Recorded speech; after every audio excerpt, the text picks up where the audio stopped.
Autorickshaw শ্রমিক সংঘের উদ্যোগে 19তম সাধারণ সভা অনুষ্ঠিত হবে।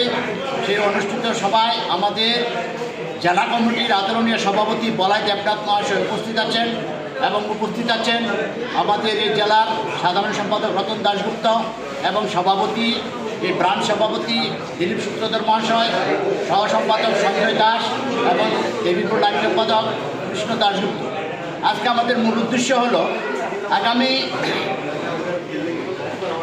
26 সালে যে পশ্চিমবাংলা নির্বাচন, সেই নির্বাচনকে সামনে রেখে আমাদের শ্রমিকদের মধ্যে একটা উত্তেজনা তৈরি হয়েছে এবং সেই উত্তেজনাটাকে তৈরি রাখার জন্য আমরা যাতে প্রস্তুত থাকতে পারি, সেই জন্য আগামী নির্বাচনের উপলক্ষে আমাদের একটা প্রস্তুতি কমিটি হবে।